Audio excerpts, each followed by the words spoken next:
बिस्मिल्लाहिर्रहमानिर्रहीम। अस्सलाम वालेकुम नाज़रीन, घर का डॉक्टर में खुश आमदीद कहते हैं। हमारी आज की वीडियो का मौजू है कि फटी हुई एड़ियाँ सिर्फ लीमू से नरम व मुलायम बनाने का आसान तरीका।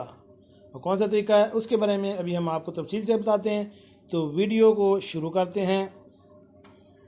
सर्दी में एड़ियों के फटने की तकलीफ़ ज़्यादा होती है क्योंकि खुश्क मौसम की वजह से एड़ियों की जिल्द बहुत ज़्यादा सख्त हो जाती है, और जब आप कंबल या कोई ऊनी चादर ओढ़ते हैं तो ये फटी जिल्द इसमें चिपक जाती है और बाज़ दफ़ा ये ज़्यादा तकलीफ़ देह हो जाती है क्योंकि ना हम चल सकते हैं और ना कहीं जा सकते हैं।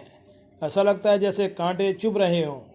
और अगर आपके साथ ही ऐसा होता है तो इस सर्दी सिर्फ़ और सिर्फ 10 मिनट में ये मसला बआसानी हल हो जाएगा।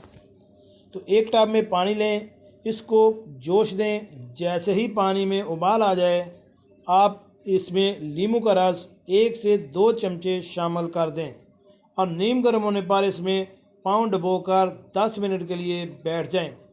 फिर पाँव को सारे पानी से धोकर टिश्यू की मदद से साफ़ कर लें।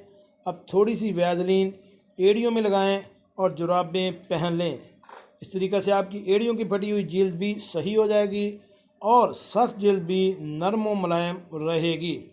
इस टाइम में चूँकि लीमू शामिल है और गर्म पानी भी, ये दोनों चीज़ें मिलकर जिल्द को मॉइस्चराइज़ करती हैं और नमी पैदा होने की वजह से सिट्रिक एसिड की खुसूसियात मज़ीद बढ़ जाती हैं। यूँ फटी हुई एड़ी के डेड सेल्स भी ख़त्म हो जाते हैं और यूँ पाँव के नीचे खून की गर्दिश भी बढ़ जाती है। इस टोटके को इस्तेमाल करें। इंशाल्लाह के इस्तेमाल से आपकी फटी हुई एड़ियाँ गर्मियाँ हों या सर्दियाँ इंशाल्लाह रिकवर हो जाएंगी। जी नाज़रीन, मिलते हैं एक नई वीडियो के साथ।